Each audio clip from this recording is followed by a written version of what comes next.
तो hello and जय हिंद दोस्तों, कैसे हैं आप लोग। आपका बहुत बहुत स्वागत है आपके चैनल विमल एकेडमी पे। जैसा कि आपको पता है कि हम बोर्ड बहुत ही नज़दीक आ चुका है और हम लोगों ने मिलकर पूरा जो एनसीईआरटी की सीरीज़ है, मैथ्स के एनसीईआरटी की सीरीज़ है, उसको हमने स्टार्ट किया है और उसमें हम लोग एक चैप्टर ऑलरेडी पढ़ चुके हैं, पॉलिनोमियल। आज हम दूसरा चैप्टर पढ़ने वाले हैं जिसका नाम है रियल नंबर। और साथ ही साथ मैं ये भी बताते जाऊंगा आपको कि इससे कितने नंबर के क्वेश्चंस आपके बोर्ड में पूछे जा चुके हैं और पूछे जाएंगे। तो मैक्सिमम जो है यहाँ से 3 से 4 नंबर का क्वेश्चंस आपको पूछा जाएगा। तो मैं आपसे वादा करता हूँ कि अगर आप ये वीडियो पूरा देख लेते हैं तो ये जो 3 से 4 नंबर है ये आपका आज कंफर्म हो जाएगा। इसके अलावा आपको बाहर से कोई और बुक या कुछ भी कोई और वीडियो देखने की ज़रूरत नहीं पड़ेगी। तो ठीक है, आप बस जुड़े रहिए हमारे साथ और 3 से 4 क्वेश्चन कंफर्म करके जाइए। स्टार्ट करने से पहले मैं आपको बता देना चाहता हूं कि स्टार्ट करने से पहले आप एनसीईआरटी का बुक अपने साथ लेकर बैठिए ताकि आपको बहुत ही ईजी वे में समझ में आए।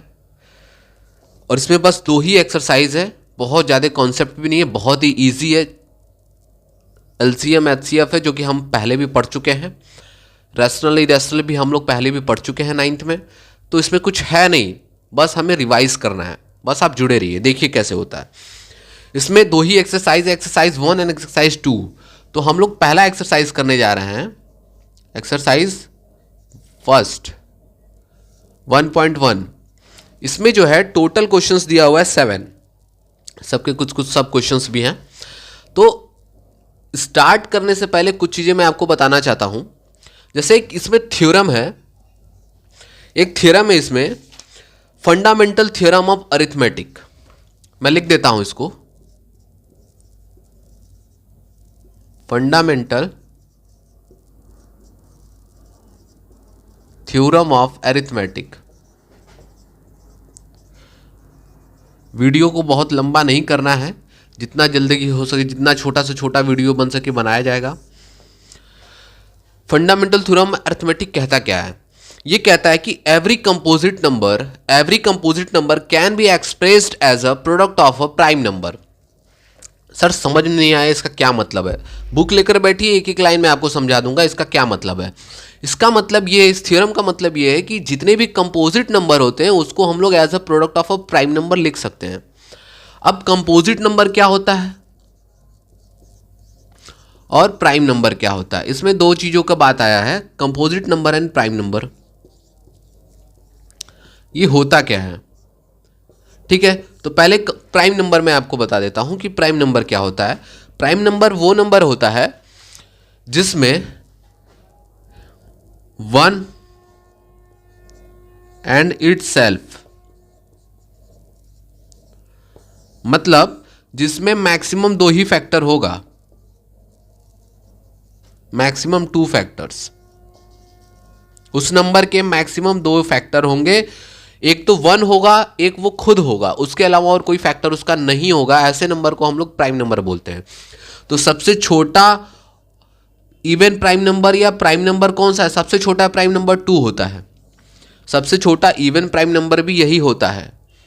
ठीक है, तो 2 इज अ प्राइम नंबर। इसका एक फैक्टर 1 है और इसका एक फैक्टर 2 है। इटसेल्फ मतलब 2 जो है उसके 2 फैक्टर, एक है और वो खुद है। ठीक है, वैसे 3 है, 3 का भी फैक्टर 1 होता है और 3 खुद होता है। तो ऐसे नंबर जिसके 2 ही फैक्टर होते हैं, एक तो 1 होगा, एक वो खुद होगा, तो ऐसे नंबर को हम लोग प्राइम नंबर बोलते हैं। ठीक है, आइए अब हम लोग कंपोजिट नंबर के बारे में जान लेते हैं। कंपोजिट नंबर क्या होता है? कंपोजिट नंबर वो होता है जिसके मोर देन 2 फैक्टर्स होते हैं, जिसके मोर देन 2 फैक्टर्स होते हैं, मोर देन 2 फैक्टर्स। फॉर एग्जाम्पल सबसे छोटा कंपोजिट नंबर होता है 4।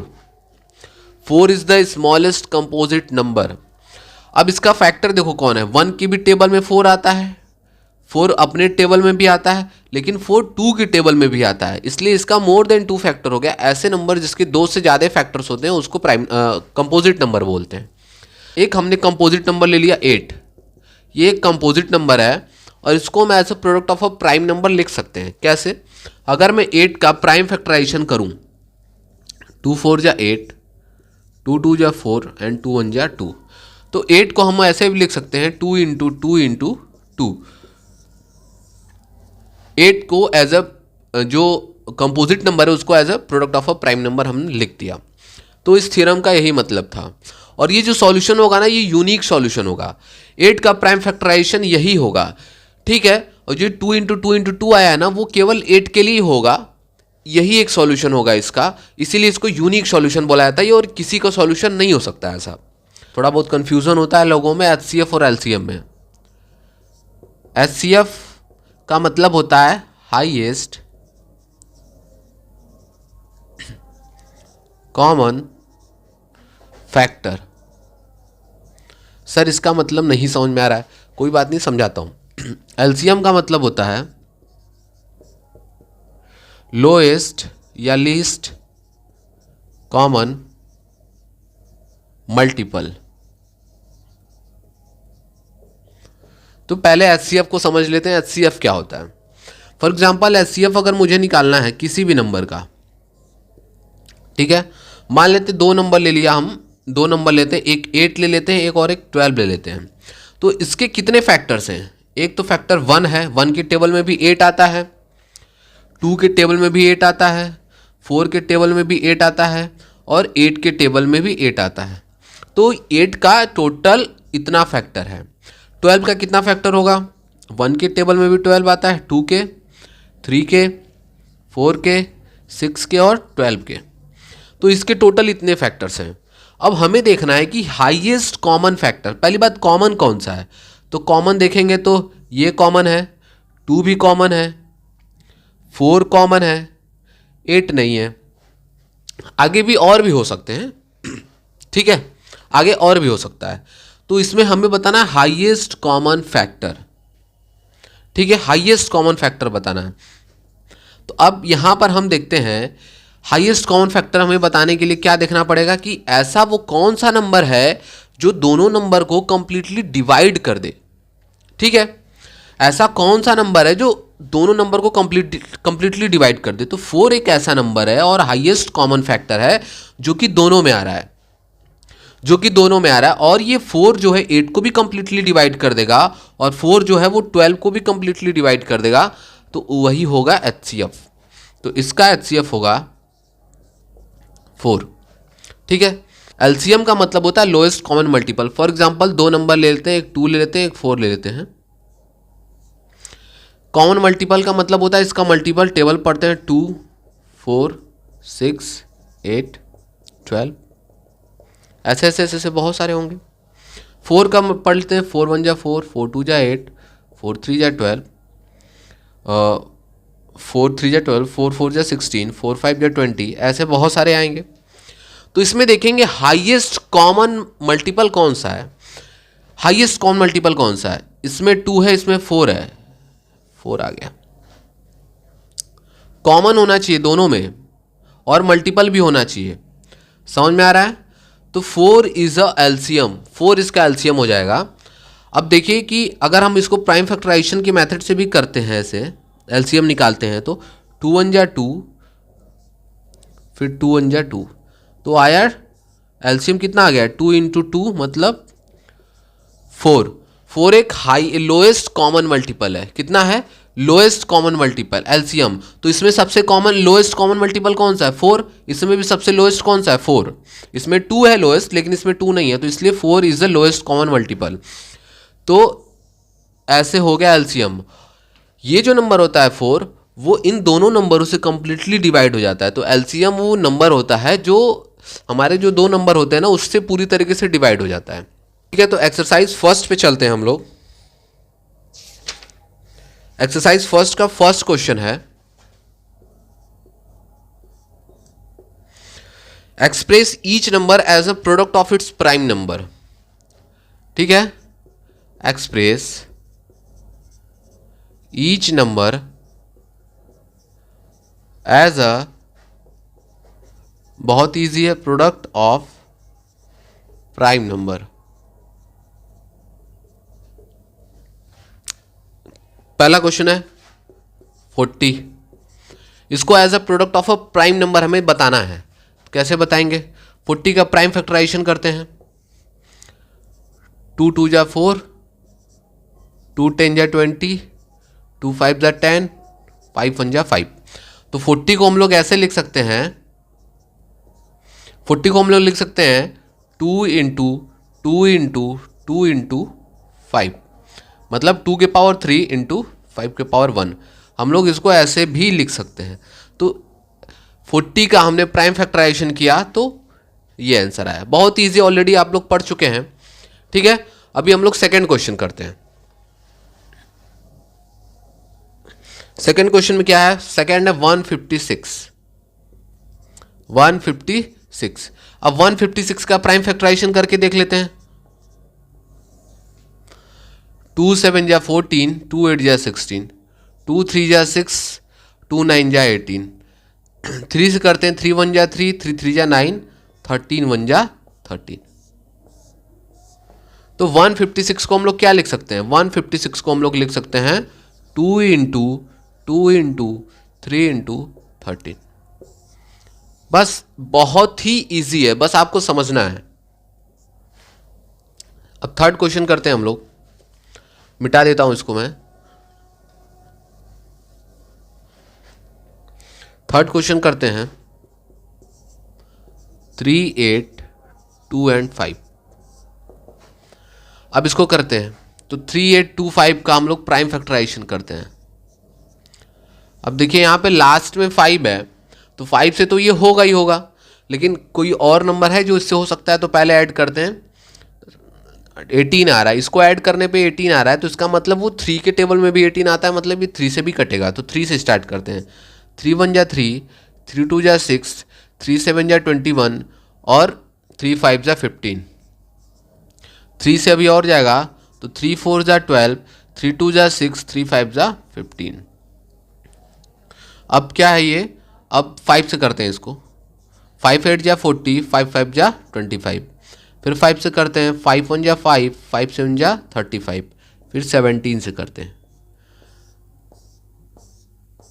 तो कितना हो गया? 3 8 2 5 को हम लोग लिख सकते हैं 2 इंटू 3 इंटू 5 इंटू 5 इंटू 17। समझ में आया इतना आपको? 2 इंटू 3 इंटू 5 इंटू 5 इंटू 17 इसको लिख सकते हैं। तो इसका ये प्राइम फैक्टराइजेशन हो गया। फोर्थ क्वेश्चन है इसका 5005। 5005 इसका प्राइम फैक्टराइजेशन करते हैं। अब 5005 इसका प्राइम फैक्टराइजेशन कैसे होगा?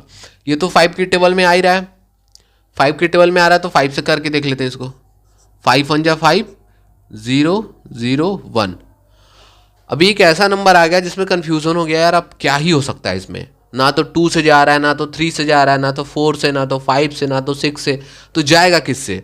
तो हमें पता होना चाहिए कि जो 11 का हमें डिविजिबिलिटी रूल पता होना चाहिए। नहीं पता है तो मैं बता देता हूँ। 11 का अगर डिविजिबिलिटी चेक करना है आपको, तो जितने भी ऑड प्लेसेस हैं, ऑड प्लेसेस जैसे ये है ऑड प्लेस पे, ये है ऑड प्लेस पे, इन दोनों को सम कर लो, और जो इवन प्लेस पे उसको सम कर लो, और दोनों को माइनस कर दो। अगर या तो आंसर 0 आ जाए या तो 11 का मल्टीपल आ जाए, तो इसका मतलब पूरा का पूरा नंबर 11 से डिविजिबल हो जाएगा। तो ये तो दिख रहा है कि पूरा का पूरा नंबर 11 से डिविजिबल है, तो 11 से करके देख लें। 11 9 जा 99 और 11 1 जा 11। फिर 7 से करते हैं तो 7 13 से कर 7 का मल्टीप्लाई करते हैं तो 13 7 जा 91 होता है, और फिर 13 1 जा 13। ठीक है, तो 505 को हम लोग ऐसे लिखते थे 5 इंटू 11 इंटू 7 इंटू 13। आगे पीछे हो जाएगा, उससे कोई भी दिक्कत नहीं है। 7 आगे आ जाए, 7 पीछे चला जाए, प्राइम नंबर होना चाहिए बस। तो इसको हम लोग ऐसे लिख देंगे। ठीक है, फोर्थ क्वेश्चन पे आते हैं।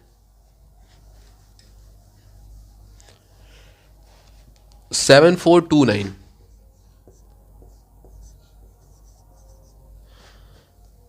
अब 7429 को हम लोग क्या करेंगे? प्राइम फैक्टराइजेशन करके देखते हैं।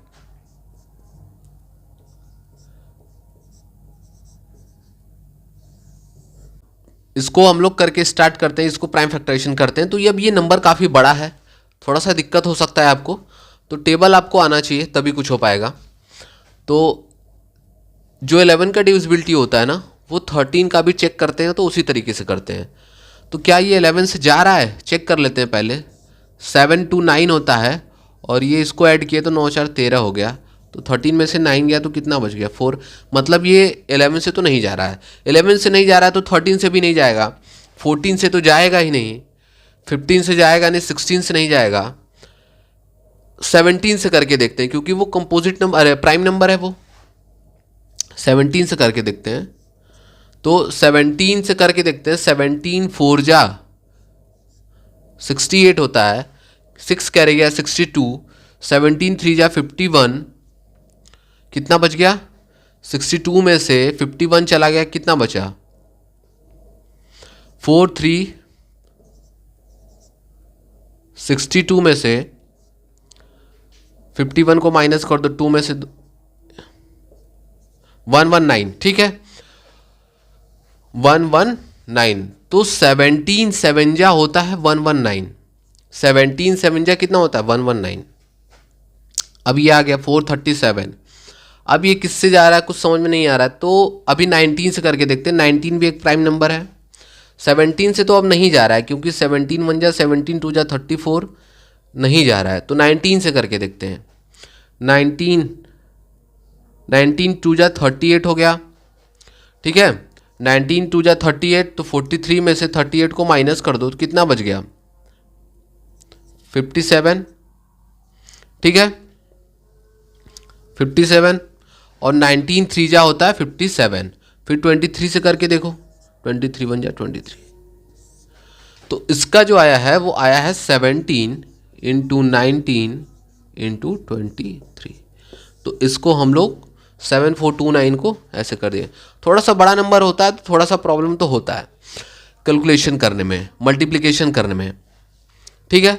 तो इसको हमने ऐसे कर लिया, ठीक है। अब हम लोग करते हैं सेकंड क्वेश्चन। सेकंड क्वेश्चन कह रहा है find the LCM and HCF of the following pair of integer and verify the LCM into HCF is equal to product of a two number. जैसा कि हमें पता होना चाहिए कि LCM into HCF is equal to product of a two number होता है।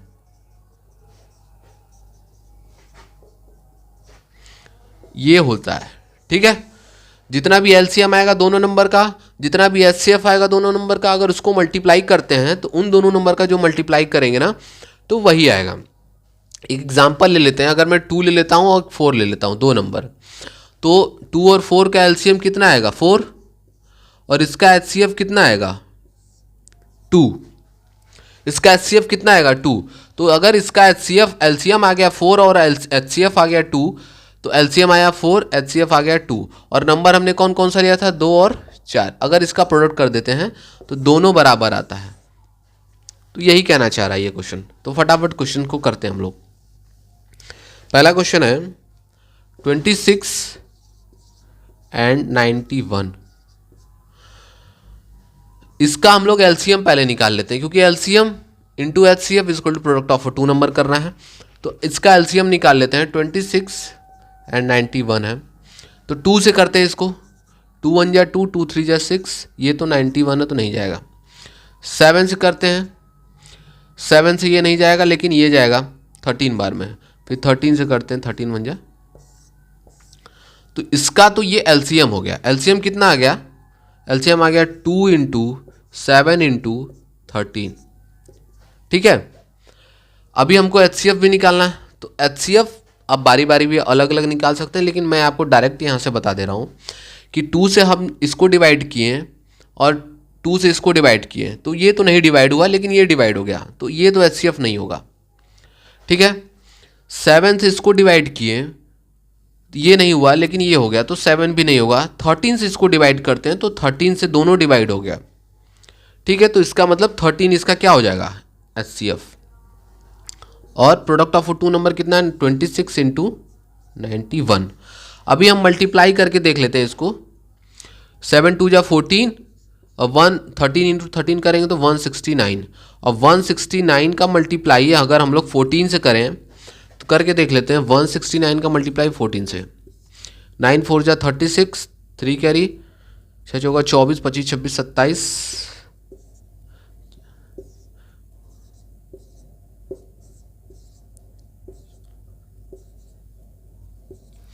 तो आगे कितना 2366 और 26 इंटू 91 का मल्टीप्लाई करके देख लेते हैं। 1 6 जा 6, 1 2 जा 2, 9 6 9 6 54 की 4, 5 कैरी, 9 2 18, 18 4 22 21।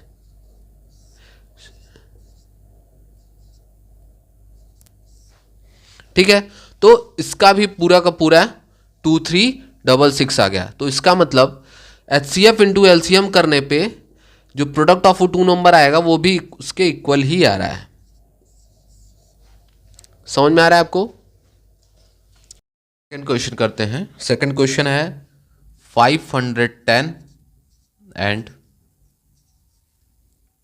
92।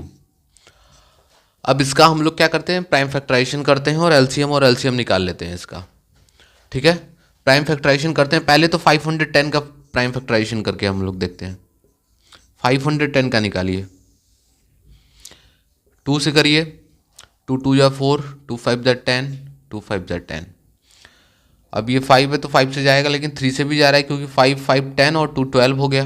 3 से करते हैं, 3 7 जा 21, 3 8 जा 24, 1 कैरी, 3 5 जा 15। अभी क्या करते हैं, 5 से करते हैं इसको। 5 1 जा 5, 5 7 जा 35, 17। तो 510 को हम लोग क्या लिख दिए, 2 इंटू 3 इंटू 5 इंटू 17 के फॉर्म में हम लोग लिख दिए। अब 92 का करके देखिए, सेम प्रोसेस 92 का भी। 2 से करिए, 2 4 जा 8, 2 6 जा 12, 2 2 जा 4, 2 3 जा 6, फिर 23 एक प्राइम नंबर तो 23 से ही जाएगा। तो 92 का कितना आ गया, 92 का आ गया 2 इंटू 2 इंटू 23, या इसको हम लोग ऐसे भी लिख दें 2 के पावर 2 इंटू 23। अब देखिए 510 को हमने इतना लिखा है, 92 को हमने ये लिखा है, इसी के नीचे लिख देता हूं मैं ताकि अच्छे से समझ में आए। 2 के पावर 2 इंटू 23। अब हमें एलसीएम निकालना है, तो एलसीएम निकालने के लिए जो हमारा सबसे बड़ा पावर होता है मैं वो लेता हूं। जो सबसे बड़ा पावर होगा, इसमें 2 कॉमन है, तो 2 में सबसे बड़ा पावर कितना है, 2 का, 2 के पावर 2 लिख दो, फिर 3, फिर 5, फिर 17, फिर 23। तो ये हो जाएगा आपका एलसीएम।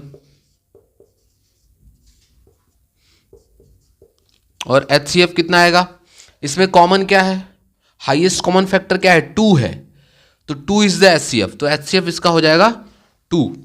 अब इन दोनों को हम लोग मल्टीप्लाई कर देते हैं। 2 के power 2 into 3 into 5 into 17 into 23 कर लीजिएगा आप लोग। आंसर आ रहा है 2 3 4, 2 का स्क्वायर इंटू 3 का 2 3 4 6 0, इसका एलसीएम आ रहा है। ठीक है, एचसीएफ कितना आएगा इसका, एचसीएफ इसका आएगा 2। तो एलसीएम इंटू एचसीएफ करेंगे तो प्रोडक्ट ऑफ 2 नंबर के बराबर आ जाएगा।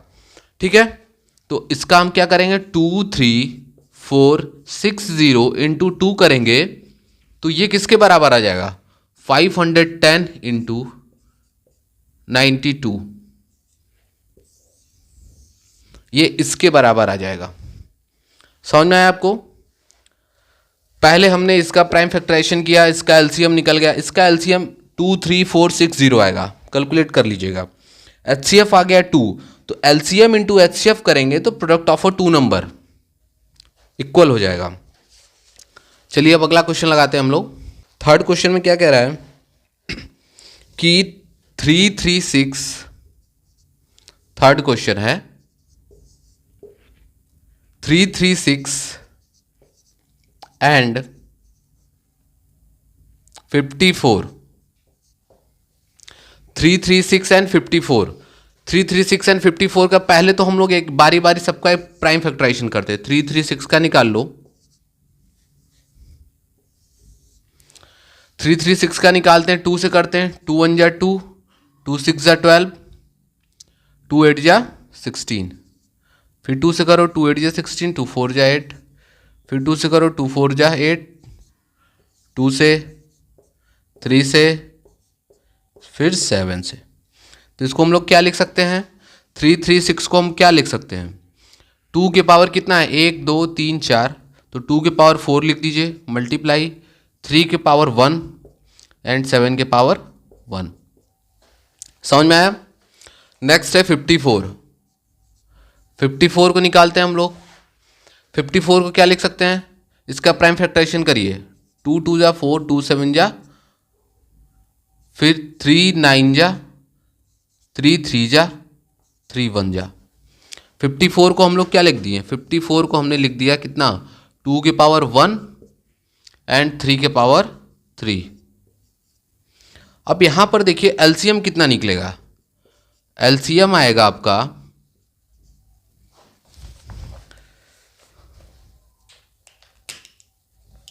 एलसीएम कितना आ जाएगा, एलसीएम में हमेशा हाईएस्ट पावर को लेते हैं, 2 के पावर 4, 3 के पावर 3 एंड 7 के पावर 1, ये इसका एचसीएफ आएगा। ठीक है,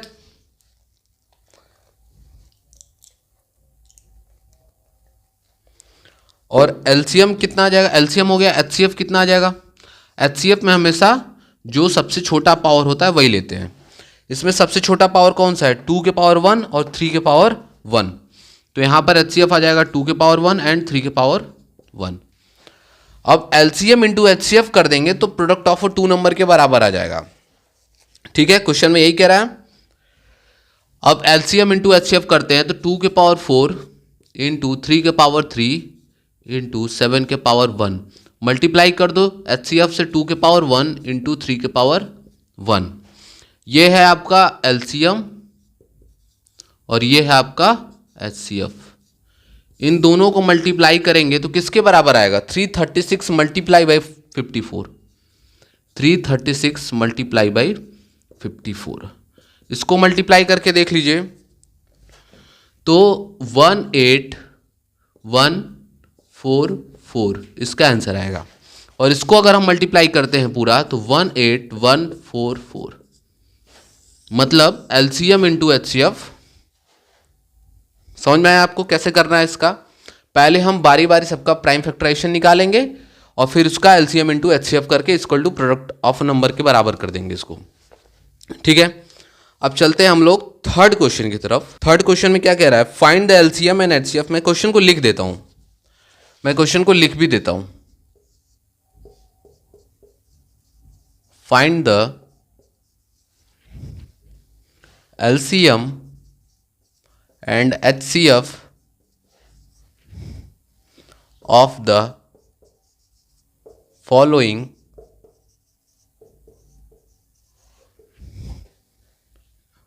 integer by prime factorization method, by prime factorization method, factorization method। इसमें भी सेम वही क्वेश्चन है जो अभी हमने किया है, उसमें मैं एचसीएफ और एलसीएम निकाल के उसका प्रोडक्ट दिखाना था कि वो प्रोडक्ट ऑफ 2 नंबर के बराबर आ रहा है कि नहीं।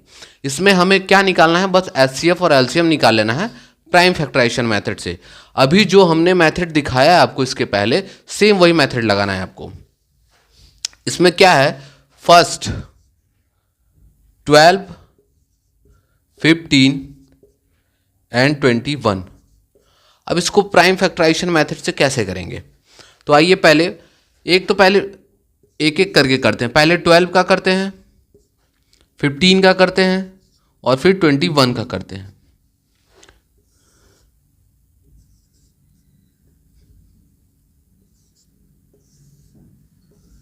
फटाफट करते हैं। 2 से करते हैं, 2 6 जा 12, 2 3 जा 6, 3 1 जा 3।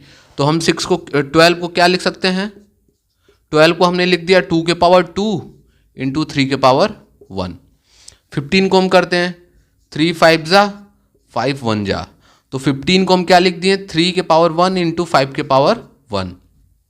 21 को क्या लिख सकते हैं 3 7 जा 21, 7 1 जा 7, तो इसको लिख दिए 3 के पावर 1 एंड 7 के पावर 1। अब देखते हैं, इसको एलसीएम निकालना है, तो एलसीएम कितना होगा इसका, एलसीएम कितना होगा। एलसीएम में हमेशा हाईएस्ट जो वो होता है पावर वो देखते हैं। तो 2 के पावर 2 सबसे हाईएस्ट दिख रहा है यहाँ पे, तो 2 के पावर 2 ले लेते हैं। 3 के पावर 1, 3 के पावर 1, 3 के पावर 1 दोनों में सेम है, तो 3 के पावर 1 ले लेते हैं। इसमें 5 नहीं है, 5 के पावर 1, एंड इसमें 7 है तो 7 के पावर 1। अब देखिए यहाँ पे 2 है, 3 है, 5 और 7 नहीं है, तो इसका मतलब जब नहीं है तो इसका मतलब उसके पावर 1 होगा। अगर मान लीजिए कि यहाँ पर 3 के पावर 5 इसमें 2 नहीं है, तो यहाँ पर इसका मतलब 2 के पावर 0 होगा। समझ में आ रहा है। उसी तरीके से अगर यहाँ पे 5 नहीं है तो इसका मतलब 5 के पावर 0 होगा। तो किसी भी नंबर के पावर 0 होता है तो पूरी पूरी वैल्यू 1 हो जाती है। उसी तरीके से एचसीएफ निकाल लेते हैं। एचसीएफ निकालेंगे तो उसमें लोएस्ट कॉमन देखते हैं, सबसे छोटा जो पावर होता है ना वो देखते हैं। तो यहाँ पर सबसे छोटा पावर 3 के पावर 1, 3 के पावर 1 एंड 3 के पावर 1 दिख रहा है। तो इसका जो एचसीएफ आएगा वो कितना आ जाएगा, 3 के पावर 1। इसको हम निकाल लेते हैं। 2 2 जा 4 इंटू 3 इंटू 5 इंटू 7 और एचसीएफ कितना है 3। ठीक है, क्वेश्चन सेम है। ठीक है, अब इसका एचसीएफ निकाल लेते हैं। एलसीएम कितना आ जाएगा, 4 3 जा 12, 12 इंटू 5 इंटू 7, 12 इंटू 5 60, 60 इंटू 7 करेंगे तो 420। एचसीएफ कितना आ जाएगा 3। तो ये हो गया एलसीएम और ये हो गया आपका एचसीएफ। समझ में आया। उसी तरीके से इसी मेथड को हम लोग प्राइम फैक्टराइजेशन मेथड बोलते हैं।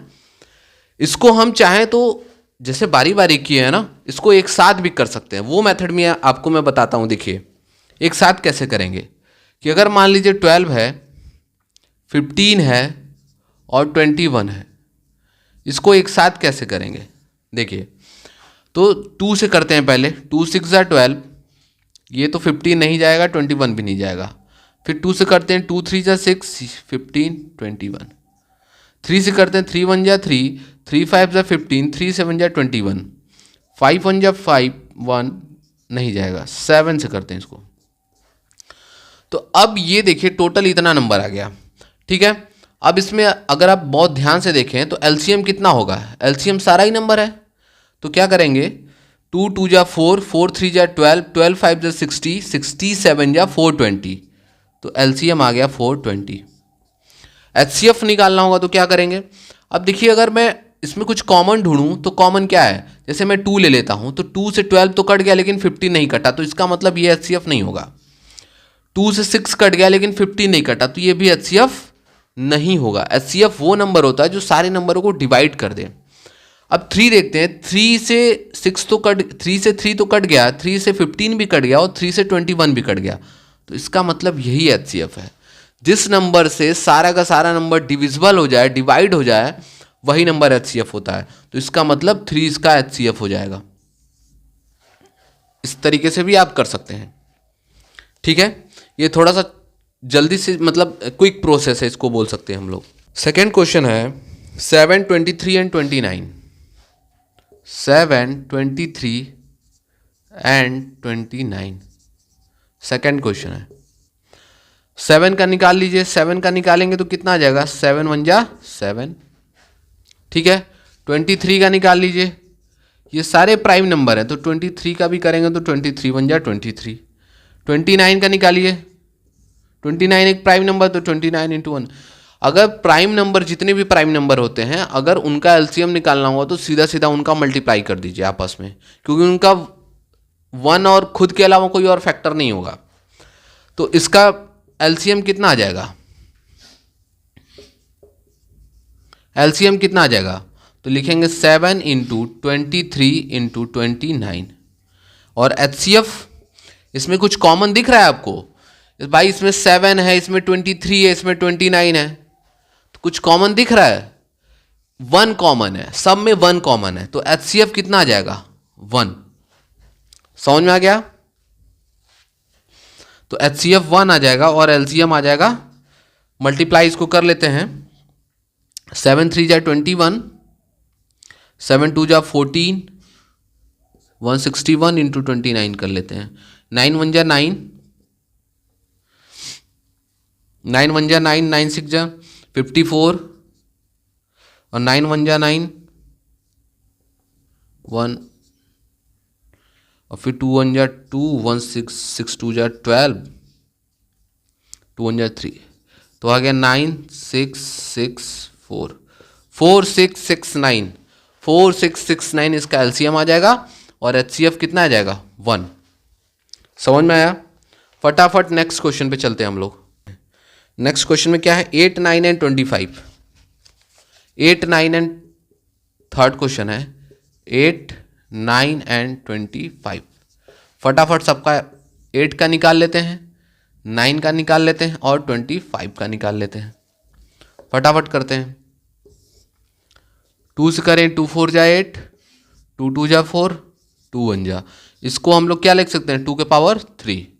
9 को हम लोग करके देखते हैं, 3 3 जा 9, 3 1 जा 3, तो 9 को हम लोग लिख दिए 3 के पावर 2। 5 को करते हैं, 5 5 जा 5 1 जा, 5 की पावर 2। अब इसमें आपको क्या कॉमन लग रहा है? एलसीएम क्या होगा? एलसीएम तो होगा 2 के पावर 3 इंटू 3 के पावर 2 इंटू 5 के पावर 2, ये तो एलसीएम हो गया। एचसीएफ क्या होगा? एचसीएफ इसमें कुछ भी कॉमन नहीं दिख रहा है, कुछ कॉमन नहीं है तो 1 कॉमन है, इसका मतलब इसका एचसीएफ हो जाएगा 1। इसको मल्टीप्लाई करके देखते हैं, 2 2 जा 4, 2 जा 8, 2 के पावर 3 का मतलब 8, 3 के पावर 2 का मतलब 9 और 5 के पावर 2 मतलब 25। ठीक है, अब मल्टीप्लाई करते हैं, 8 9 जा 72, 72 इंटू 25 करिए, 5 2 जा 10, 7 5 जा 35, 36, 2 2 जा 4 और 7 2 जा 14। इसका आंसर आ गया 1800। 1800 इसका एलसीएम आ गया। ठीक है, आप एक बार कैलकुलेट कर लीजिएगा और एचसीएफ आ जाएगा 1। समझ में आया आपको? नेक्स्ट क्वेश्चन पे हम लोग फटाफट चलते हैं। फोर्थ क्वेश्चन कह रहा है कि फाइंड गिवन दैट, क्वेश्चन में लिख देता हूं, given that HCF of this number 306 and 657 is equal to 9. Find the LCM. HCF दिया हुआ है इसका, इस क्वेश्चन में HCF ऑलरेडी दिया हुआ है, हमें LCM निकालना है। तो अभी हम थोड़ी देर पहले सेकंड क्वेश्चन पढ़ रहे थे, तो सेकंड क्वेश्चन में हमें बताया गया, हम पढ़े हैं कि HCF into LCM is equal to product of 2 number होता है। अब यहां पर जो जो दिया हुआ है उसकी वैल्यू को पुट कर देते हैं। एचसीएफ कितना दिया हुआ है 9, एलसीएम पता करना है तो एलसीएम को एलसीएम लिख देते हैं। प्रोडक्ट ऑफ 2 नंबर मतलब दोनों नंबर का मल्टीप्लीकेशन कर देते हैं। 306 मल्टीप्लाई बाई 657। एलसीएम निकालना है तो एलसीएम को अकेला छोड़ दो, 9 इधर मल्टीप्लाई में इधर आएगा तो डिवाइड में हो जाएगा। 306 इंटू 657 अपॉन 9। अब 9 से इसको काट देते हैं, 9 से उसको काटते हैं तो कितना आ जाएगा, 9 3 जा 27, 9 3 जा 27, 9 4 जा 36, तो कितना आ जाएगा 34 इंटू 657, यही इसका एलसीएम आ जाएगा। इसको मल्टीप्लाई कर लेते हैं 657 को 34 से, तो 4 7 जा 28, 5 3 जा 15 और 2 17, 1 कैरी, 6 3 जा 18, 1 19, फिर सॉरी कुछ मिस्टेक हुआ, 7 4 जा 28, 2 कैरी, 5 4 जा 20, 2 6 4 जा 24, 26, 7 3 जा 21, 5 3 जा 15, 2 17, 6 3 जा 18, 1 19, 8 2 1 3, 13, तो इसका एलसीएम कितना आ गया? 1 2 3 3 8। एकदम सिंपल, समझ में आ गया। अब फिफ्थ क्वेश्चन पे चलते हैं हम लोग। फिफ्थ क्वेश्चन कह रहा है कि check whether 6 power n can end with the digit 0 और any natural number n। Question मैं लिख ही देता हूं। चेक वेदर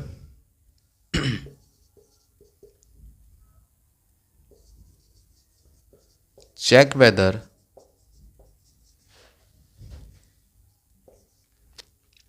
6 के पावर n and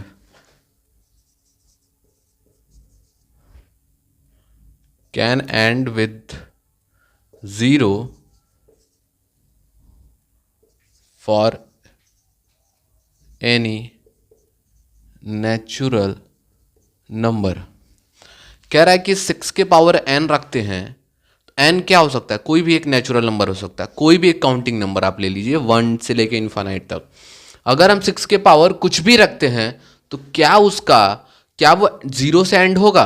करके देखते हैं हम लोग कि अगर मान लीजिए मैं 6 के पावर 1 रखता हूं तो कितना होगा? 6 के पावर 2 रखता हूं तो कितना आएगा? 36। 6 के पावर 3 रखता हूं तो कितना आ जाएगा? 6 6 जा 36 और 6 3 जा 18, 246। 6 के पावर 4 रखेंगे तो इसी तरीके से कुछ आएगा। मतलब मैं 6 के पावर कुछ भी रख रहा हूं, 6 के पावर में अगर कुछ भी रख रहा हूं तो क्वेश्चन क्या आ रहा है? आंसर क्या आ रहा है? यूनिट डिजिट हमेशा या नंबर जो है वो हमेशा 6 से ही एंड हो रहा है। समझ में आ रहा है? तो इसका मतलब कि क्लियर हो गया कि 6 के पावर में कुछ भी रख दूंगा वो 0 से एंड नहीं करेगा। अगर मैं 6 को आप ऐसे लिख सकते हैं, 6 के पावर n को हम ऐसे लिख सकते हैं 2 इंटू 3 के पावर n लिख सकते हैं। अब इसको हम फैक्टराइज करें तो 2 के पावर n इंटू 3 के पावर n हो जाएगा। 6 के पावर को हम ऐसे भी लिख सकते हैं, इफ 6 के power n is end with 0, it must contain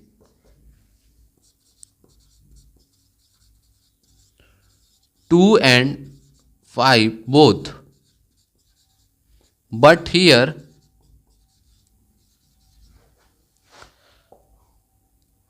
only 2 as a factor and 5 is not। अगर मैं किसी नंबर का अगर कोई नंबर है वो 0 से एंड करना चाह रहा है, ठीक है, तो उसमें 2 and 5 as a common number होना चाहिए। फॉर एग्जाम्पल अगर मैं 10 ले लेता हूं तो 10 एक ऐसा नंबर है 10 के पावर में कुछ भी रख दूंगा, 10 के पावर कुछ भी रख दूंगा 0 आएगा। क्यों 0 आएगा? क्योंकि जो 10 का फैक्टर है 2 5 जा 10 और 5 1 जा 5, इसमें 2 and 5 दोनों आ रहा है। तो जिस भी नंबर में 2 and 5 दोनों आ रहा है वो नंबर 0 से एंड करेगा, ठीक है। तो इसका मतलब 6 के पावर n में अगर n की वैल्यू कोई एक नेचुरल नंबर है मैं कुछ भी रख देता हूं तो वो 0 से एंड नहीं करेगा, ठीक है। क्वेश्चन नंबर 6 पे आ जाइए। क्वेश्चन नंबर 6 क्या कह रहा है कि एक्सप्लेन वाई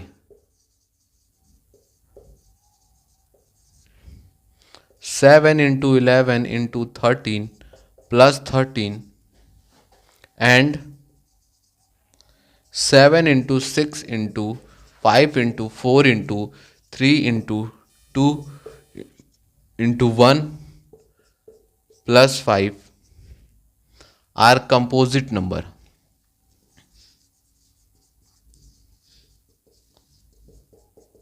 हमें ये बताना है कि ये जो नंबर है और ये जो नंबर है वो दोनों कंपोजिट नंबर है। तो कंपोजिट नंबर क्या होता है? कंपोजिट नंबर वो नंबर होता है जिसके मोर देन 2 फैक्टर्स होते हैं। अगर इसका मोर देन 2 फैक्टर होगा तो इसका मतलब ये कंपोजिट नंबर होगा। ठीक है, तो अगर मैं इसको मल्टीप्लाई करके देखता हूं 7 इंटू 11 इंटू 13 प्लस 13, तो कितना आ जाएगा? 7 इंटू 11 करेंगे तो कितना आएगा, और करके देख लेते हैं इसको। तो 7 इंटू 11 इंटू 13, इसमें प्लस 13 कर देंगे, और इसको करके देखते हैं 7 into 6 into 5 into 4 into 3 into 2 into 1 plus 5। ठीक है, 7 इंटू 11, अगर मैं इसको अगर मैं मल्टीप्लाई करता हूं तो 1014 आ रहा है। ठीक है, और हम अगर इसको मल्टीप्लाई करते हैं तो 5045 आ रहा है। तो मतलब अगर मैं बहुत ध्यान से देखूं तो 2 आ रहा है, मतलब 4 आ रहा है लास्ट में। मोर देन 2 फैक्टर होगा ही। एक तो 1 है इसका फैक्टर, एक तो साफ साफ दिख रहा है कि 2 होगा, और 4, एक 5 और एक 6, इसके डिजिट को सम करने पे पता चल रहा है कि इसका 3 भी फैक्टर है। समझ में आ रहा है? और ये अपने आप में एक फैक्टर है, तो इसका मतलब तो मोर देन 2 फैक्टर तो ऑलरेडी हो गया, तो इसका मतलब ये कंपोजिट नंबर है। सेम उसी तरीके से देखें, अगर इसका एक तो 1 फैक्टर है, इसका ये खुद अपने आप में एक फैक्टर है, और लास्ट में 5 आ रहा है, इसका मतलब 5 भी इसका एक फैक्टर है, तो इसका मतलब मोर देन 2 फैक्टर है। That's why we can say that this numbers are composite number. समझ में आ गया? क्वेश्चन नंबर 7, यहां से क्वेश्चंस पूछे जाते हैं या पूछे गए हैं। क्लास 10th में नहीं, आगे चल के कंपटीशन लेवल पे भी इसमें का क्वेश्चन आया हुआ है। क्वेश्चन नंबर 7 आप पढ़िए। There is a circular path around a sport field. कोई एक स्पोर्ट फील्ड है और वो कैसा है? एक सर्कुलर फॉर्म में है। ठीक है, एक सर्कुलर फॉर्म में है। Sonia takes 18 minutes to drive 1 round on the field. Sonia है, सोनिया टेक्स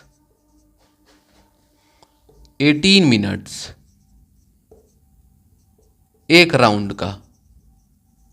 एक राउंड लगाने में सोनिया को 18 मिनट लगते हैं। And while Ravi takes 12 minutes for the same. और रवि को कितना लगता है? 12 मिनट लगता है। रवि को उसी सेम डिस्टेंस को कवर करने में, एक राउंड मारने में 12 मिनट लगता है। Suppose they both start at the same point and at the same time and go in the same direction, after how many times will they meet again in the starting point. Question कह रहा है कि अगर ये सोनिया मान लीजिए यहां से स्टार्ट करती है और फिर यहां पर खत्म करती है एक राउंड, रवि भी वहीं से स्टार्ट करता है और वहीं पे खत्म करता है, सेम टाइम पे स्टार्ट करते हैं, सेम जगह से स्टार्ट करते हैं, तो बताओ कि वो कितने टाइम के बाद मिल जाएंगे। तो साफ साफ नजर आ रहा है कि रवि जो है वो सोनिया से कम समय ले रहा है। इसका मतलब वो रवि जो है तेज दौड़ रहा होगा।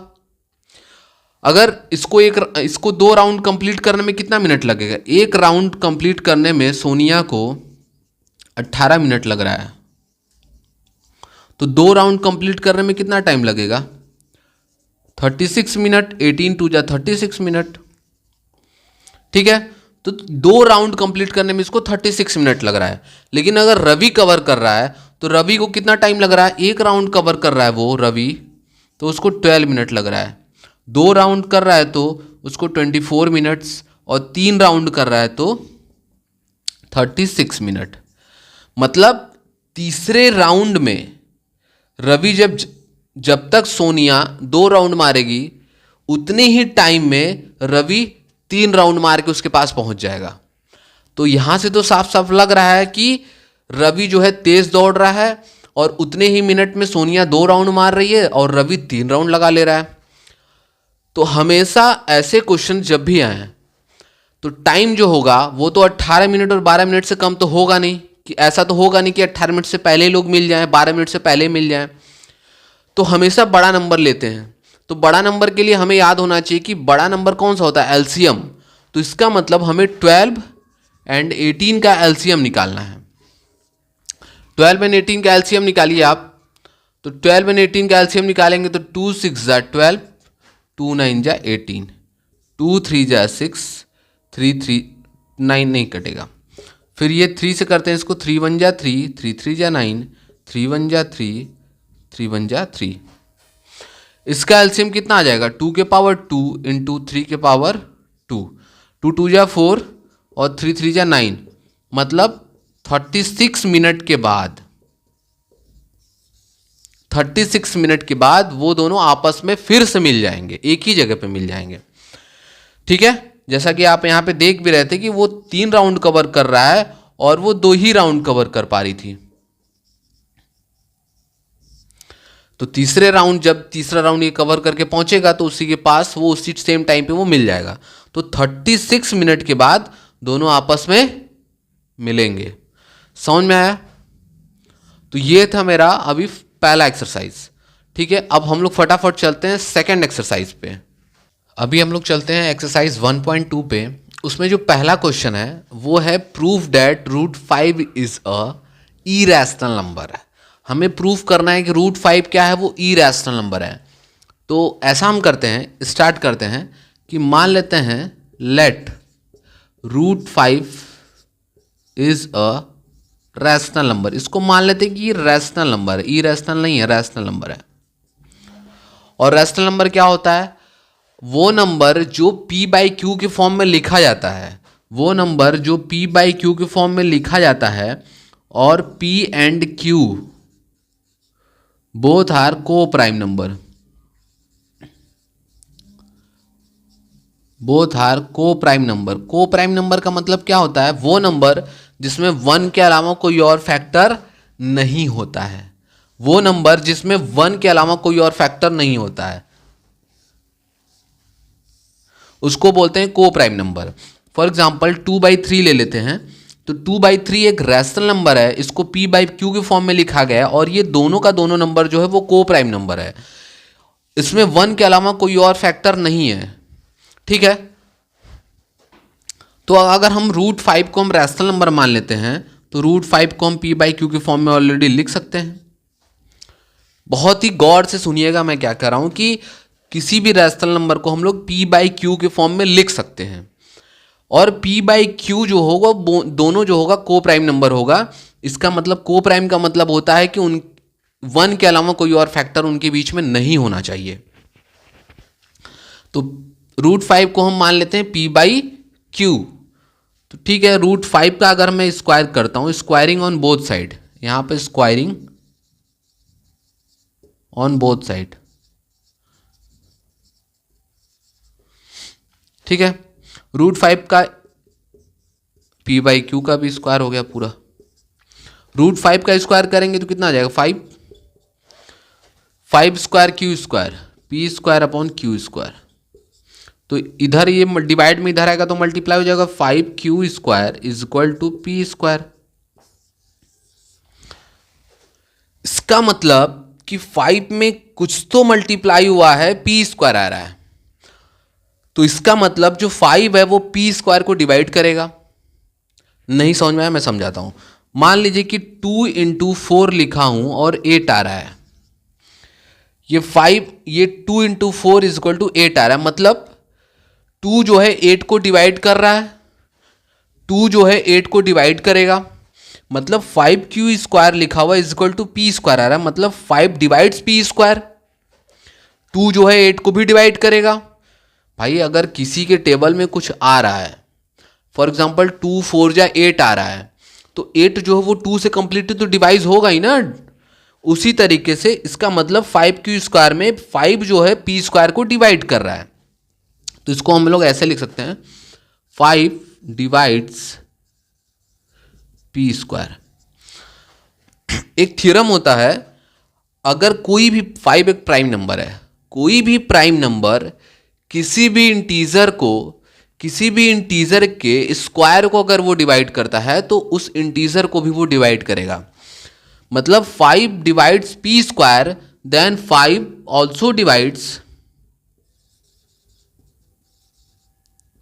p। अगर वो p² को डिवाइड कर दे रहा है तो वो p को भी डिवाइड कर देगा। समझ में आ गया? मतलब अगर 5 डिवाइड्स p, तो इसका मतलब क्या समझ में आया? अगर 5 p को डिवाइड कर रहा है, 5 p को डिवाइड कर रहा है, तो मतलब 5 इज अ फैक्ट, p 5 क्या है? p का एक फैक्टर हो गया। 5 क्या हो गया? p का एक फैक्टर हो गया। अगर ये 5 जो है p का फैक्टर है, तो मतलब 5 में कुछ तो मल्टीप्लाई हुआ होगा कि p आया है। 5 में कुछ तो मल्टीप्लाई हुआ कि p आ गया, क्योंकि p का ये 5 है। फॉर एग्जाम्पल 8 आया, तो 2 4 जा 8 आया, तो मतलब 2 क्या है? 8 का फैक्टर है, तो 2 में कुछ तो मल्टीप्लाई हुआ होगा, कुछ टेबल में आया है उसके, तभी तो 8 आया। तो उसी तरीके से 5 में कुछ मल्टीप्लाई हुआ होगा, तभी p आया होगा। तो मान लेते हैं c, मान लेते हैं इसको कि मल्टीप्लाई हुआ है, तो 5c is equal to p, मतलब 5 में c का मल्टीप्लाई हुआ है, 5 में c का मल्टीप्लाई आ गया, तो p आ गया। तो यहां से p की वैल्यू 5c आ गई। तो इसमें इसको पुट कर देते हैं हम लोग। यहां पर आइए, यहां पर लिखा हुआ था 5q square is equal to p square. अब यहाँ पे p स्क्वायर जो था, p की वैल्यू 5c है, तो यहाँ पर रख देते हैं। तो 5q square is equal to 5c square. तो 5q square is equal to 25c square. अब देखिए 5 से 25 को काट देते हैं, तो q square is equal to 5c square.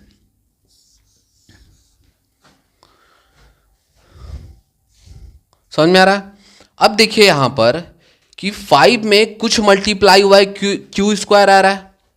5 में कुछ मल्टीप्लाई हुआ है तो क्यू स्क्वायर आ रहा है। इसका मतलब 5 डिवाइड्स क्यू स्क्वायर ऑल्सो, मतलब 5 डिवाइड्स क्यू स्क्वायर। अगर क्यू स्क्वायर को डिवाइड कर रहा है तो 5 क्यू को भी डिवाइड करेगा। अभी ये क्या हो गया कि 5 जो है q को भी डिवाइड कर रहा है और 5 जो है p को भी डिवाइड कर रहा है, मतलब p का भी फैक्टर है 5 और q का भी फैक्टर है 5। और हमने माना क्या था? p बाई क्यू का 1 के अलावा कोई और फैक्टर नहीं होना चाहिए। लेकिन यहां पर क्या हो रहा है कि 5 जो है q का भी फैक्टर है और 5 जो है p का भी फैक्टर है। ठीक है, तो हमने क्या माना था कि 5 जो है रैशनल नंबर है, वो p बाई क्यू की फॉर्म में लिख सकते हैं उसको, लेकिन p बाई क्यू का 1 के अलावा कोई और फैक्टर नहीं होना चाहिए। लेकिन यहां पर क्या हो गया? This contradict our assumptions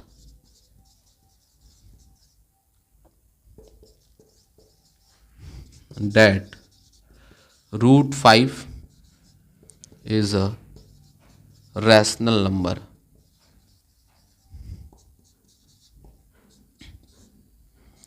So root 5 is irrational number.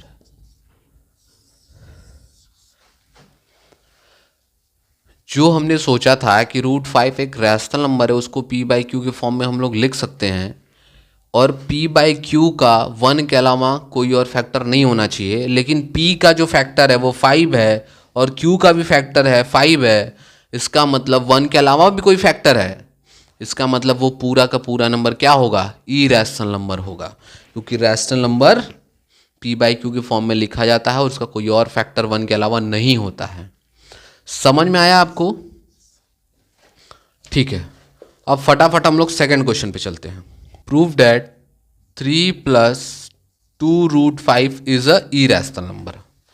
तो ठीक है, सेम इसी तरीके से इसको भी करते हैं। मान लेते हैं 3 प्लस 2 रूट 5 एक रैशनल नंबर है। मान लेते हैं इसको एक रैशनल नंबर है, मान लेते हैं लेट।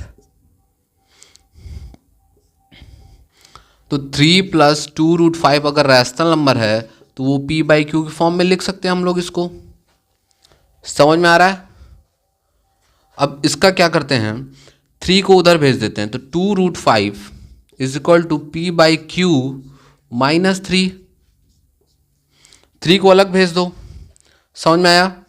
अब क्या करते हैं, 2 रूट 5 इज इक्वल टू, यहाँ पर एलसीएम ले लो तो q आ जाएगा एलसीएम, तो तो p माइनस 3q। समझ में आ गया? तो √5 इज इक्वल टू, इधर ये मल्टीप्लाई में इधर आएगा तो ये डिवाइड में आ जाएगा, तो p minus 3q upon 2q। ये कोई एक इंटीजर है, इंटीजर का माइनस किए इंटीजर से, इंटीजर को इंटीजर से डिवाइड करते हैं तो इंटीजर ही आएगा। समझ में आ रहा है? इंटीजर को इंटीजर से माइनस करते हैं तो इंटीजर ही आएगा, इंटीजर को इंटीजर से डिवाइड करते हैं तो भी इंटीजर आएगा। मतलब ये तो पूरा का पूरा वैल्यू रैशनल नंबर है, ये इंटीजर है। समझ में आ रहा है? ये एक पूरा का पूरा वैल्यू जो है वो इंटीजर है। समझ में आ रहा है? लेकिन √5 जो है वो इरेशनल नंबर है, ऑलरेडी हमने प्रूफ कर दिया है। तो √5 एक इरेशनल नंबर है, तो irrational number is not equal to rational number. Irrational number कभी भी रैशनल नंबर से इक्वल नहीं हो सकता, इसीलिए 3 + 2 √5 is a irrational number. Third question है, prove that the followings are irrational number. Prove that followings are irrational number. First है इसमें 1/√2। अगर 1/√2 इसको हमें बताना है कि ये इरेशनल नंबर है। अगर 1/2 को हम मान लेते हैं ये रैशनल नंबर है, रैशनल नंबर मान लेते हैं, तो इसको p/q के फॉर्म में लिख सकते हैं हम लोग। अभी इसका क्रॉस मल्टीप्लाई कर दो, q इधर आ जाएगा इज इक्वल टू √2p, तो q/p इज इक्वल टू √2 आ जाएगा। q/p इज इक्वल टू √2 आ जाएगा। तो q/p या p/q कुछ भी हो, ये तो रैशनल नंबर है, लेकिन √2 क्या है? वो इरेशनल नंबर है। तो रैशनल नंबर कभी भी इरेशनल नंबर के बराबर नहीं होता है। तो इससे ये प्रूफ होता है कि rational number is not equal to irrational number, that's why 1/√2 is a irrational number. Second करते हैं हम लोग, 7√5। अब 7√5 को भी हम क्या मान लेते हैं कि ये एक रैशनल नंबर है, तो इसको p/q के फॉर्म में लिख सकते हैं हम लोग। समझ में आ गया? अब देखिए √5 को √5 रहने देते हैं, 7 इसके साथ मल्टीप्लाई में इधर आएगा तो डिवाइड में हो जाएगा, तो p/7q हो जाएगा। तो भाई ये तो रैशनल नंबर है ना इतना पूरा, ये तो कुछ भी हो सकता है। फॉर एग्जाम्पल 2 अब 7 है तो 7 रख देते हैं, p की वैल्यू मान लीजिए मैंने 2 रख दिया, 7q की वैल्यू 3 रख देते हैं, तो 2/21 हो गया। तो ये तो एक रैशनल नंबर है, ठीक है, लेकिन ये जो है ये इरेशनल नंबर है। तो इसका मतलब irrational number is not equal to rational number.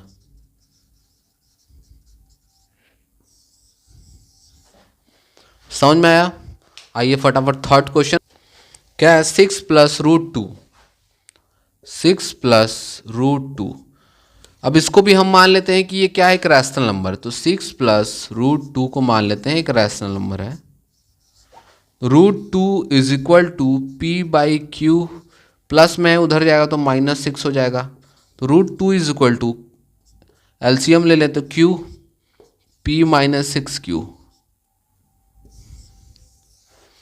अब √2 क्या है? वो तो इरेशनल नंबर है,